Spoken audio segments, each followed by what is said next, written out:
Интересно. Во секој случај возбудливо. А може за некој не е толку интересно.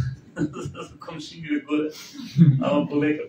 Едно по едно, денеска почнеме да ставаме од изолацијава, така да ќе им ставим уште малку. Ама мислам дека ќе најдеме разбирање.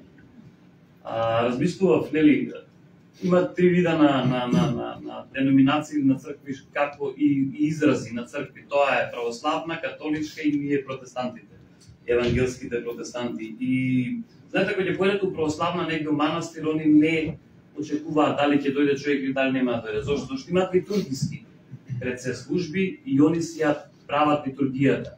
Они му служат на Господ на таков начин. Така, у католичка е нешто слично и не се чека многу, нели? Дали ќе дојдат луѓето, дали нема да дојдат. Кај протестантиве, кај нашиве служби е малце поразлично. Значи, нашите служби се истовремено, не дека другите не се насочени повеќе кон луѓето, но нашите служби колку што се насочени кон Господ, толку се насочени и кон луѓето.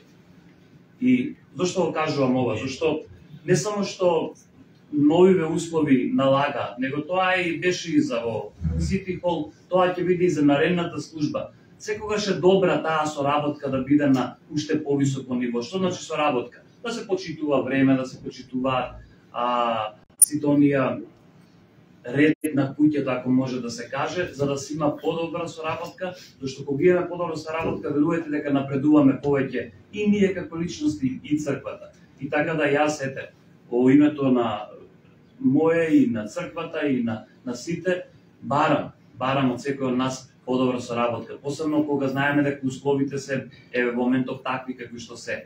Што значи тоа? Да се доаѓа малку колку што можеме повеќе на време, или да се почнуваат службите.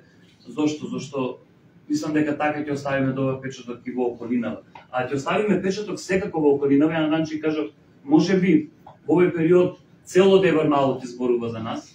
Да бидете сигурни, ама тоа е добра работа. Така треба и да биде. Треба луѓето да зборуваат за нас, треба луѓето да зборуваат тоа за Господ. И Павле кажува дека дури на себичен начин, на ваков начин му кажува дека бил во затвор. Оставите, нека зборуваат за Господ. Чим Божјото име се прославува, окей. Зошто? Зашто Бог дополнително или Светиот Дух дополнително ги оправа работите што ние се плашиме дека не можеме да ги оправиме. И во тој контекст ние понекогаш не ни посегнуваме по некои чекори, зошто?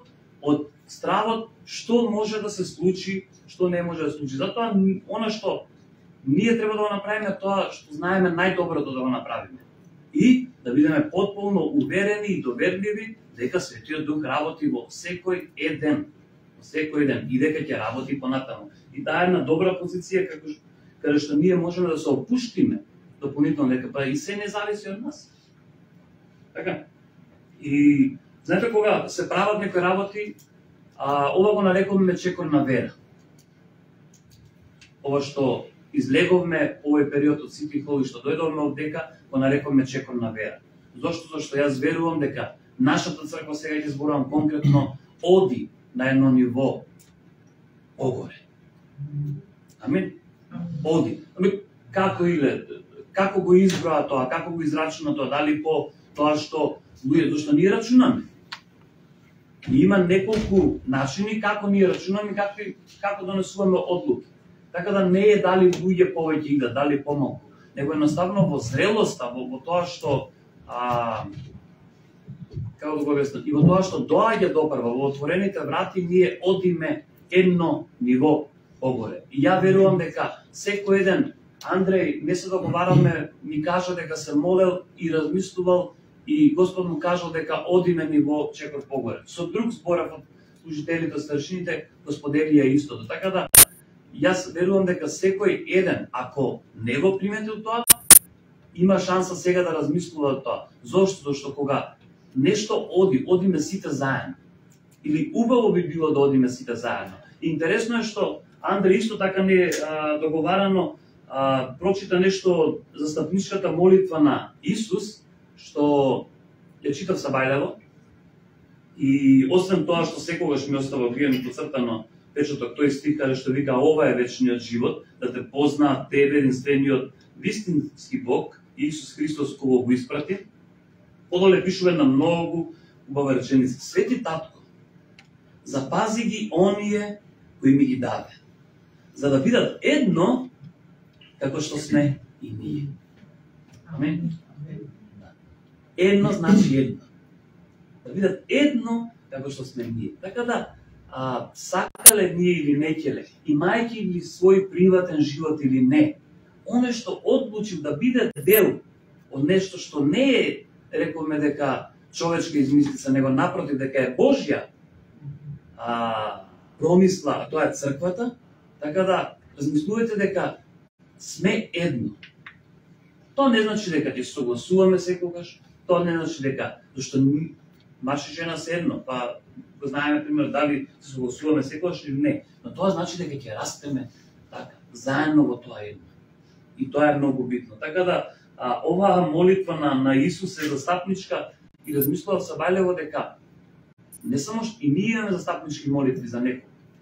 И сме ги видели исполнети и неисполнети. Оваа молитва трае до ден денес. До ден денес луѓе стануваат едно, до ден денес луѓе се спасуваат, до ден денес се тоа на што Исус се моли останало вечно и ние сите тоа го гледаме во нашите животи, во животите на другите, допрва што идат во минатото, во историјата, во се. Така да оваа застапничка молитва, не знам, дома читајте си како домашна задача е преубава и една вечна Божја објава или вечен Божји збор што делува и денес преку Светиот Дух. Амин. Евреи 2:17-18. Не знам друго да не испуштам околу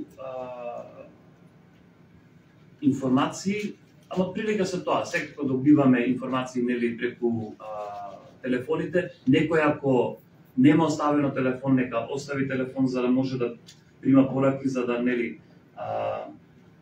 не биде во незнаење. И ќе има некои, како да кажам, може би старо нови работи во текот на овој период.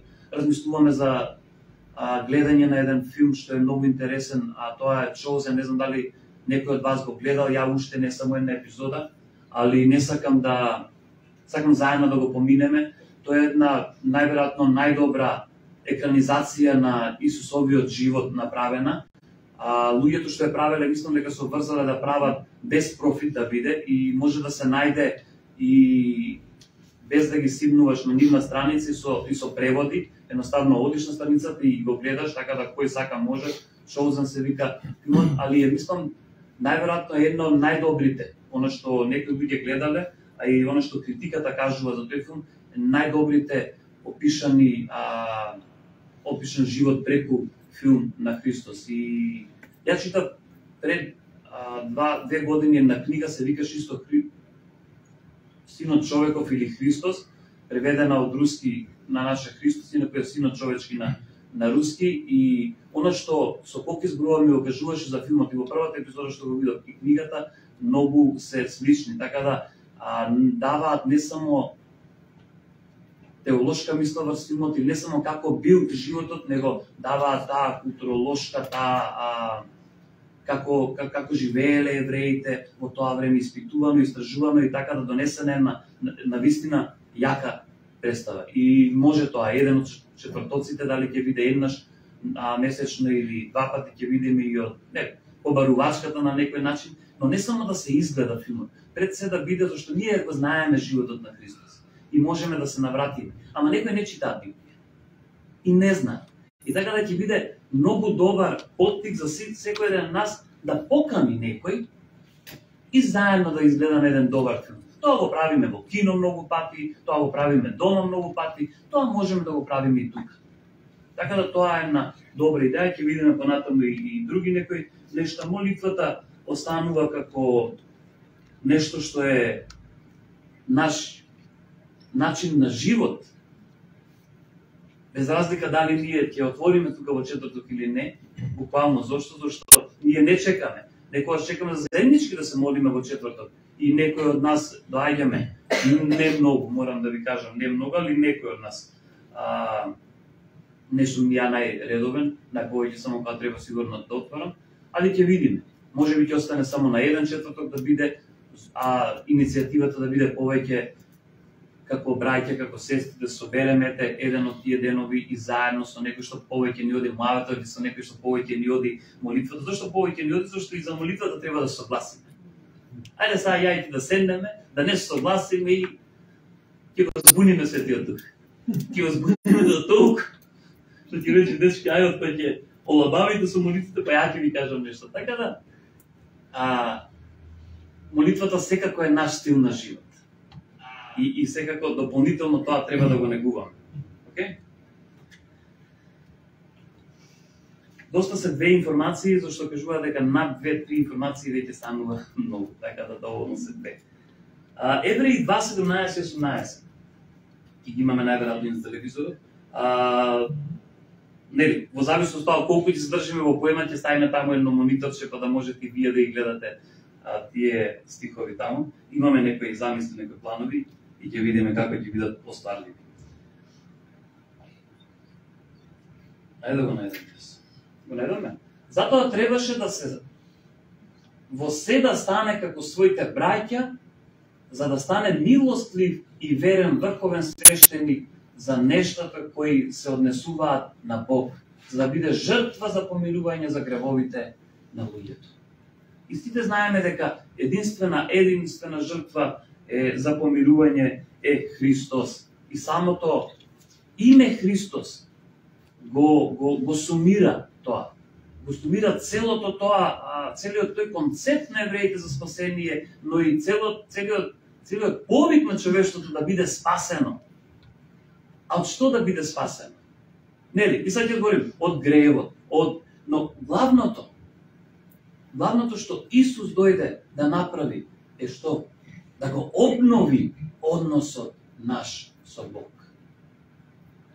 Да го обнови она што ние го скршиме. Така да, тоа беше главното, но во се требаше да стане како своите браќа. Еде како врховен свештеник ние имаме на кого можеме да се повикаме.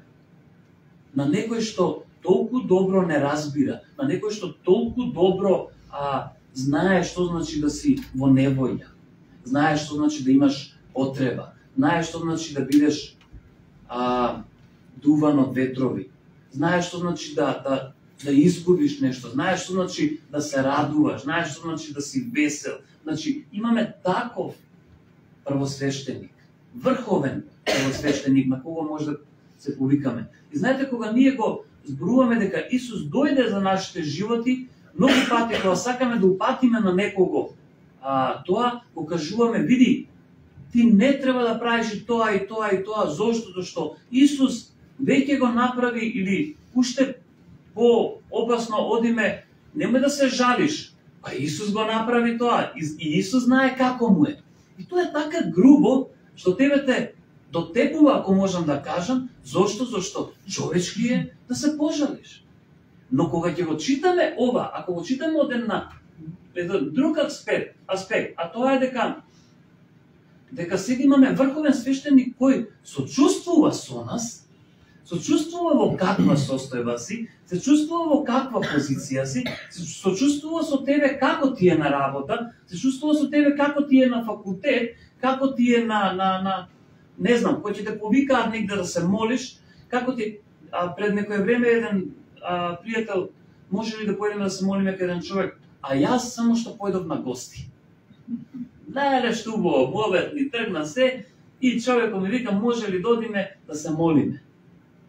Во тебе 300 изговори се наоѓа. 300 моје, само што дојдо вистински изговори, само што дојдо на гости се. И викам, а се ова начини, изговори, што може да бидат сменети и тоа во истиот момент. И му пишав, да, ќе одиме. Без разлика на се. Ќе разберат луѓето и дека си на гости, ќе разберат луѓето и се ќе разберат. Ама едноставно, убаво е да во моментот, еднаш кажа на реченица дека се станува, секоја претходна надеж може ќе стане робство што порадикално пристапиш кон Христовата надеж. Радикално понекогаш бара од нас моментална одлука. Не, сега ќе стана. Ќе ја победам угодноста, ќе ја победам удобноста, ќе победам се што ме врзува и ќе станам ќе отидам. И ќе видите како што одите натаму, така ќе се чувствувате порадосно, така ќе се чувствувате поблагословено, така ќе се чувствувате она што плодовито тоа што ги добиете, ќе ве направат исполнет и радосен. Не дека ова немаше, но таа е, кога збориме за неизвестност, таа е неизвестноста на Божјото царство. И затоа во едно место Библијата пишува дека да бидеме постојано подготвени, Павле кажува. Подготвени за што? За добро дело. Така да, овдека имаме, ако земеме да сумиризираме, ќе видиме дека сум пишал за да советуваш, за вистински да помогнеш, како што го направи тоа Исус. Исус луѓе советуваше. Исус предизвикуваше. Исус поучуваше. Исус исцелуваше. Исус посредуваше. Значи, буквално како што му доликува на еден врховен свештеник. За да советуваш, вистински помогнеш и делуваш во нечiji живот, треба да се симнеш или да го запознаеш нивото каде што е човекот. За да можеш да го разбереш, да те разбереш. И да те разбере. Тоа не значи дека ти си се симнал на ниво. Тоа не значи дека ти лично си ги компрометирал твоите ставови. Тоа не значи дека ти лично си се направил дека помалку знаеш. Тука не пишува така. Не пишува, него Исус знаеше на земјата, иако вика беше Бог, он одлучи да стане помал од ангелите. Тоа не значи дека он него беше одземено било што. Тоа значи дека ти одлучуваш да ги разбереш онија на кои сакаш да им служиш. И тоа е многу битно. Зошто? Зошто ако останеме на истата позиција, без да пробаме да го разбереме човекот, без да пробаме да го разбереме ситуацијата, ние ќе зборуваме од тука. Од тука ќе зборуваме. И луѓето ќе не можат. Еве малку ќе го ставиме сега телевизорот погоре и тие ќе седат тука и им сукачи вратот. Така да на луѓето не физички, може физички, ама духовно може да им сукачи вратот ако ние постојано им зборуваме од збора. Како ги знаеме и ги разбираме сите тајни на Библијата, сите тајни на царството. И како изненадени сме дека уште се таму и не пораснаме. Без да ја разбереме ситуацијата, без да бидеме првосвештеници за нивниот проблем, за да можеме да го донесеме пред Бог. Зашто како што е Христос свештеник, така сме и ние свештеници. Амин. И сега како? Барај од Господ увид за ситуацијата, милост и благодат да ги разбереш и мудрост за да делуваш. Имаме како ние. Имаме како. Читате мудрости, ќе видите дека ќе станете помудри. Тоа е докажано. До секој што го пробал, со Андре зборевме пред година дена беше, мислам дека за мудростите. Бе вика, само ги читат, ја немам намера да станам помудар. Ги читат, вика, ама секој ден како да станува помудар. Е сега знаете како? За друг треба, за кој станам помудар треба и друг да каже. Ама ја му кажам, примети дека стана овој период помудар. Дека ги прочита како. Али, ева вистината. Ние не живееме на стара слава. Така да, пак ни треба таа обнова. Пак ни треба. Зошто? Видите, имате толку многу да прочитате како да созрееме во животот, како да напреднеме. Има една книга кој е патот на парите. Сето тоа може, се е тоа достапно. Се е тоа, како да кажам, дури стана и премногу. Е станато и премногу. И ние го можеме сето тоа. Но, ја приметив едно нешто. Во луѓе што постојано тоа е на западот, кога ти бркаш нешто толку ревност, една опција останува, да станеш заробеник на истото. И Павле кажува за заробеништво, ама во Господ. Павле кажува за робови на слободата, на праведноста, на благодата, Значи, ние несомнено, тоа е голема замерка на атеистите во однос на црквата. Вие ги учите луѓето на робство. Да. Не разбираејќи. Зошто она што они кои мислат за робство е тоа што гледаат во светот какво е тоа робство. Не го разбираат што значи тоа робство во слобода. Ние ќе им го објасниме. Ми го објаснувале од тука, ќе го објаснуваме и колку што треба. Но во она што Христос да бидат едно како што и ние сме едно. Во она што Христос го покажа како врховен пример не повлече е подобар збор него ние пристапивме. Зошто чекорот е секогаш прв на Господ. Не повлече да можеме и ние да го направиме, да можеме да бидеме свештеници за луѓето околу нас. И кога знаат и кога не знаат. Да ве станав сите, сигурно сите имате за некого што се молите, а тој човек уште не знае. Уште не знае. Не дошло шанса да му кажете, ама затоа тоа не значи дека не треба вие да продолжите да се молите. Амин. И најинтересно е што Господ прави, нема вие да му кажете. Некој друг ќе му каже. Некој друг. Многу пати тоа го видов. Тука во црква. Имам 3 или 4 случаи каде што луѓето не знае, ја ги познавам доволно луѓето, си прават во молитва, им оставав овој печаток, не знае дека се молам за нив. А видов дека им кој ги виде во Даре Джамбас. Тоа ја никаде, тоа нема никаде. И после кога ќе ги викне на страна, кога ќе ми каже сите тие работи, они беа запрепастени, ја бев запрепастен. Како некој пошол им кажа. Може би ја некогаш сум немал храброст да им кажам, но сум имал храброст да се молам за тие луѓе. И сум ги видел во Даре Джамбас. Тоа беше со 3 што ги памтам, може би има уште некој ако се седа. И таа е убавината. Таа е убавината. Зошто? Зашто еден е истиот, Светиот Дух. И тука напред порано имаш Зоран кажеш дека напред е повеќе, па сега се празни случањето. Не, тука има уште трошки. И таму позади. Без разлика, дали е тука потопло, дали е тука полно и обратно. Светиот Дух е еден исти и за секој. Амин. Првосвештениците во Стариот Завет принесуваа груба жртва за што смееш и што не смееш. Тако беше пристапот на Стариот Завет. Ова смееш, ова не смееш. Зошто? Зашто ни го разбираа народот на кој му служа, ни го разбираа Бог на кој му служа. Поточно не го разбираа срцето на Бог. Евреите го разбираа Бог, но не го разбираа, не го разбра или не сака да го разберат срцето на Бог.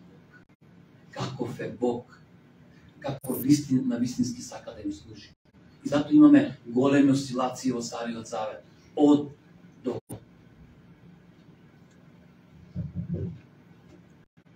Но ние, пак ќе повторам, имаме врховен првосвещеник, што вика, јас ти ме знаеш мене, јас те знам тебе. Јас те спознав татко, фала што ме зачува, фала што ги зачуваш и моите. Ова е единствена живот, вечниот живот, да те познаваат тебе. Да те познаваат тебе вистински како си. Како го знаеме најповеќе човекот, кога ќе го познаеме срцето како. И ние викаме, тој човек вака прави, така прави, ама има убаво срце. Тоа е она што нас не стоплува и не привлекува. Така? Посебно ако бираме некој за да се дружиме овој период или понатаму. Исус, познавајќи го Божјото срце, стана помал од ангелите. Тој стана како нас, за да може да не разбере и да ни помогне. Не само да разбереш човек, така. И да помогнеш. Евреите 4, 14-16.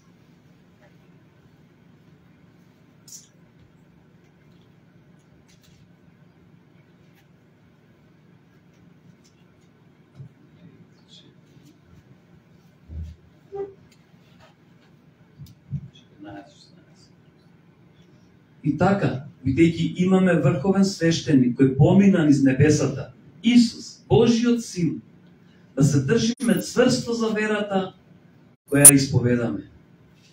Зашто немаме врховен свештеник кој не може да сочувствува со нашите слабости, туку таков кој бил искушуван во се, како нас, но без грев. Имаме некој што сочувствува со нашите слабости. Или Павле на друго место, евреите не знаеме дали е пишано Павле, но Павле на друго место, таму кај што знае дека, мислам дека во Филипјаните кажува, ми отиде мислам.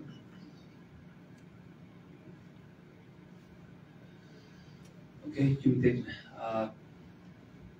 Кажува дека Господ се пројавува силен во нашите слабости. Не само што ги разбира нашите слабости, него вика силен се пројавува во нашите слабости. Што значи тоа? Тоа, ако земеме наравно учение, тоа значи што после тоа Господ посилен од твојот живот. Така некако.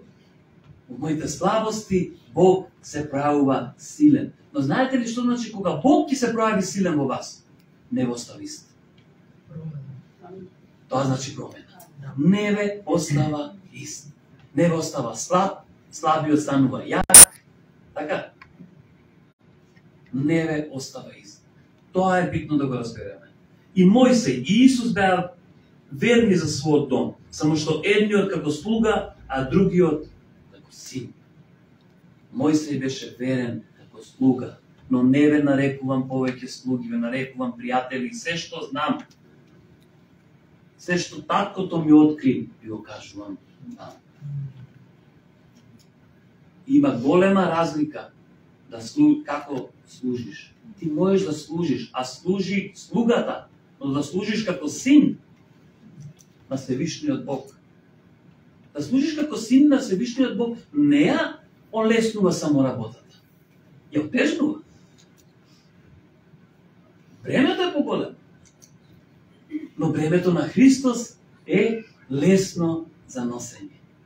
Амин. Зошто? Зашто Христос во нас го ставил мирот, да го правиме тоа. Амин. Или мирот да не го правим истото. Што не сме повикани да правиме. И за двете работи треба да го испитаме мирот во кој сме.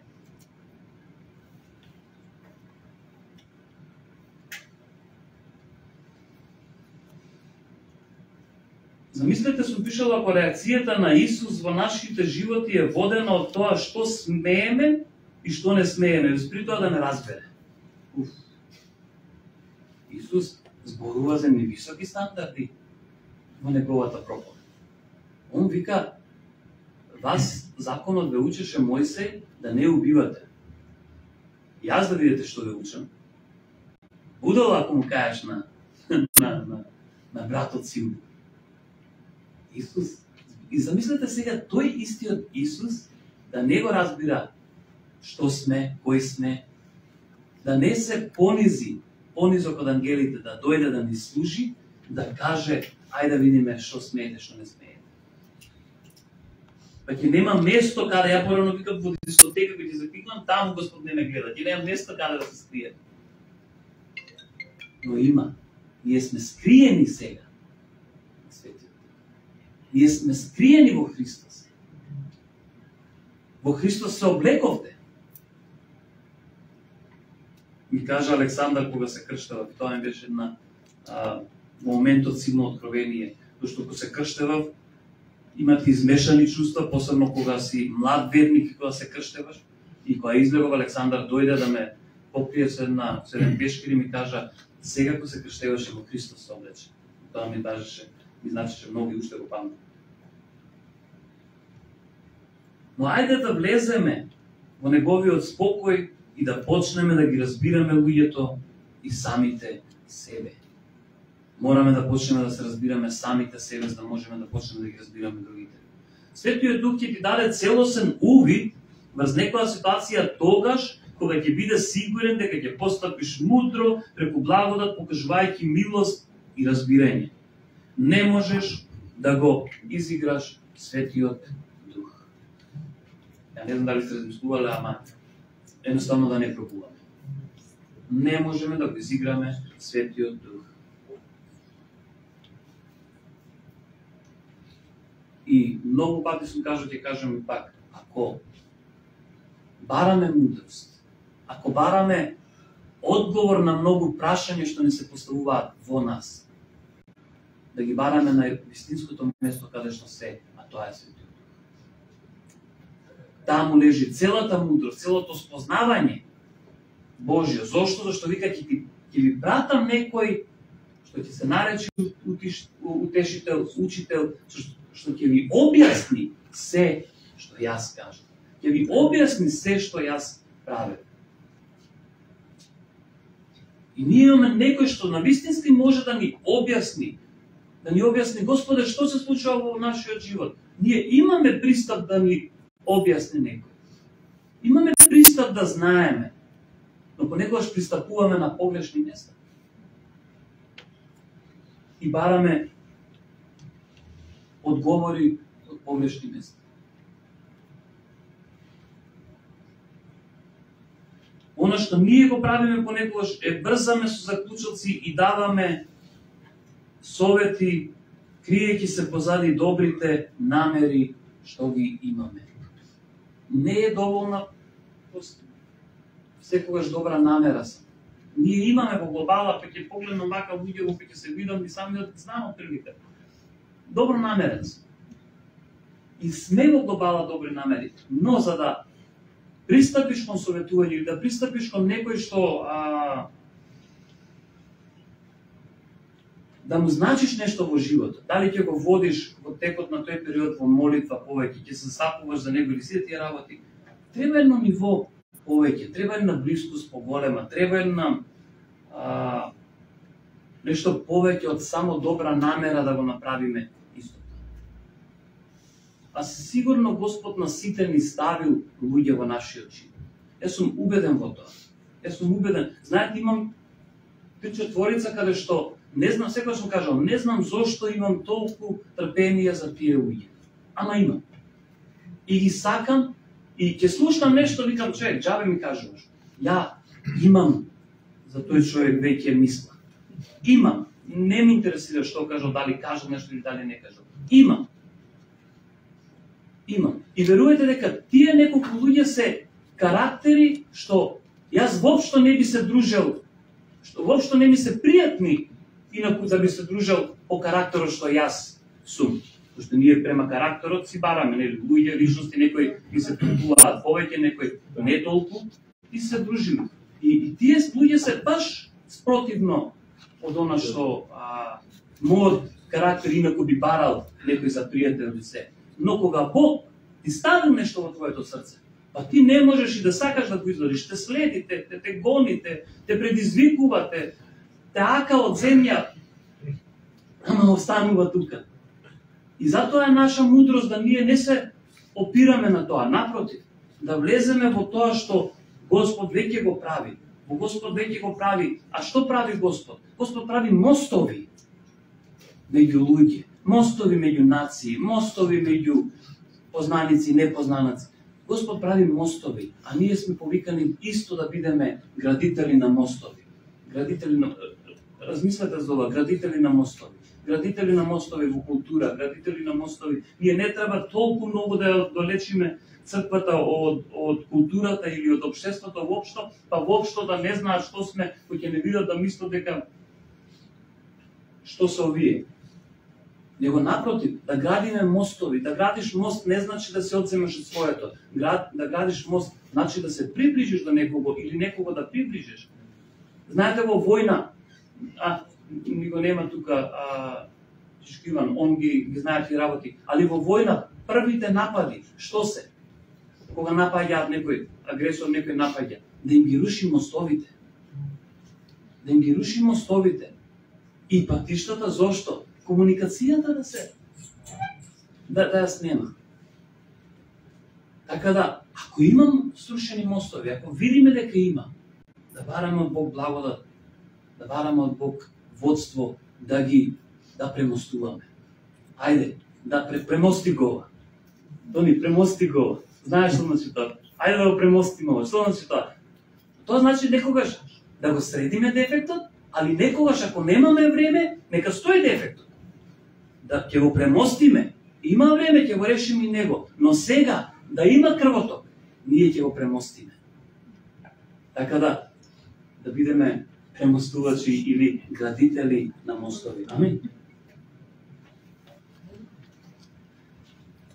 Процесот кој е неопходен и ќе делува врз тебе како терапија во вакви ситуации е наречен или се нарекува трпение. Можно ли е трпението да делува како терапија врз нас? Можно. Јас сум убеден дека е можно, зашто сте виделе човек нетрпелив? Ја кога сум нетрпелив за нешто данче, знаете што ми вика? Смири ја ногата, ало. Не можам да те гледам. Зашто? Да, игра. И да игра стано, и она ќе смири, после се неа, за другата така. Така да, човек нетрпелив се познава. Се познава по говорот на неговото тело и затоа и како е мудрост и терапија за нас е трпението. Или Библијата кажува уште подлабоко долго трпението. Долго трпението никогаш не одзима акцијата во нашиот живот. Долго трпението никогаш не ги одзима пробувањата во нашиот живот. Да пробуваш. Напротив, долгото трпение од тебе бара да пробуваш многу пати, а не еднаш и да се откажеш. Така, него многу пати. Знаете, кога работев кај вујко ми, они вика, кога има дефект, дајте му го на Илија. Тоа Јосек, кумот мој, носно го кажуваше и го кажува уште зашто има големо трпение да го реши проблемот. И зет ми ако ме слуша, ќе се познае во зет ми е пргав, ќе се сивне. Он толку јак мајстор, ама пргав, не ли тоа. Ја ќе гледам, друг ќе појде се, и полека, лезеш на трпение. Знаете ли што бара од вас трпение? Трпение бара да немате страф од околностите. Зошто некогаш бродот се полни, а ти треба трпеливо да го пратиш. Трпение ви дава смиреност. Кога сте смирени, размислувате и делувате подобро. Тоа е трпение. Трпението ни најмалку не е имаше еден пријател нас, не знам дали ја знае тоа, ако не сум христијанин ќе бутам со копач, викаше. Добро што сум христијанин, има го копачот у грб и готово. Не, па, ние истина си да кажеш, ама не се копат, некогаш со мотор, со нешто ќе опоминеш. Да, трпението е активна позиција каде што мирот во трпението ги носи сите благослови да може ситуацијата да биде решена и повеќе од решена. Доди напред. Знаете Христовото слово како се нарекува во Откровение 3:10? Колки се смее, знае си. Слово на трпение. Прочитете, Откровение 3:10. Слово на трпение. Замислете ако Христос Господ и сите тие свети ни стеков на годиниве не бевме трпеливи. И уште не сме. Па знаете, имаше толку јаки потреси во историјата на црквата, во општеството. Такви движења, што Салата ќе направеа црквата. Ако не беше долгото трпение, каде што ние сега ги уживаме бенефитите од тоа и плюс наградуваме на сето тоа. Тоа ќе беше, посебно кога се случило движењето во Франција со литературците. Не знам како изам, ја многу не сакам зборови што завршуваат на изам, зашто ми се... Али просветителство, баш кога се случи. Тоа беше толку силен, опасен удар кон црквата, кон официјалната црква, без разлика. Ако немаше луѓе на вистински сотрпение да дојдат, не само да избегаат во прва ситуација, него да објаснат делувањето на црквата, да го покажат и докажат. Истото, црквата немаше да биде на тоа ниво што е сега. Но тоа е секогаш залог да напредуваме повеќе и повеќе. Така да трпението, сум пишал, е активен чин на исчекување на нештата што сме ги барале да ги видиме во потполен мир, правејќи од нас неуморно упорни, но не и напорни. Зашто има разлика упорен и напорен. На напорен човек еднаш ќе му помогнеш. И после кој ќе видиш, ќе бегаш за да не те. А упорен викаш, ваков човек сакам. Сакам човек што е упорен. Исус кажува за еден упорен, вика, па кој нема да стане, вика, тропајќи некој комшија во 12 сатот да отвори и да рече, еве ти леп човек, стварно си упорен. Значи, настрпението не носи во упорност, но не и во напорност. Само една придобивка е за растежот на душата по големо трпението, а тоа е, го кажаме веќе, долгото трпение. Но ова дефиниција е израз на молитвата. Оваа дефиниција, како дефиниција да ја земеш, можеш само да пробуваш да ја направиш. Можеш само да пробуваш да делуваш во истото. Се додека не ја ставиш во твојот молитвен живот. Се додека не ги ставиш луѓето во твојот молитвен живот. Се додека не ги ставиш твоите проблеми, твоите идни предизвици, не ги ставиш во молитвениот живот. Ти ќе пробуваш. И затоа разликата, и ние пробуваме и светот пробува, разликата треба да е меѓу нив и нас молитвата. Дефинитивно треба да е молитвата. Молитвата во голема мера не води во состојба на упорност или настојчивост, каде не се откажуваме бидејќи знаеме на кого се обраќаме. И тука е Лука 11:5-8, нема да очитаме, веќе го парафразирам стихот каде што комшијата е доста упорен барајќи нешто на полноќ. Значи молитвата од нас прави војници. Молитвата, моето прво пророштво од Шел Хауторп, општо прво пророштво, мислам дека во мојот живот, не знам дали Зоран пред тоа ми пророкуваше на служба или беше, ама тука некаде, знам дека само што почнеме во црква, имаше еден семинар, Шел беше таму и ме фати вака и ми рече, ти си војник и немој да се расправаш со работиве надвор. И ми го прочита стихот, мислам дека не знам во Евреи каде што кажува писателот дека војникот не се бафта, ние знаеме тој збор да употребе, не се бафта со рекла казала со работите од овој свет, него го гледа онава за што е повикан. И така да нас молитвата, секој еден од нас не прави со зелени воинствени бои, не прави да сме повеќе настојчиви од што сме биле вчера, не прави повеќе трпеливо што сме биле вчера, зошто што молитвата, збориме за вистинска молитва, каде што е израз на обраќање на оно што највеќе не познава. А тоа е молитвата. Молитвата е не само разговор, не само тоа е нешто подлабокиот разговор со оној кој да знае повеќе од што самите се познаваме. Без разлика како се чувствуваме или доживуваме, во каква ситуација сме во моментот, ако знаеме на кого се обраќаме, нашата упорност ќе се исплати. И треба да се исплати нашата упорност. Амин.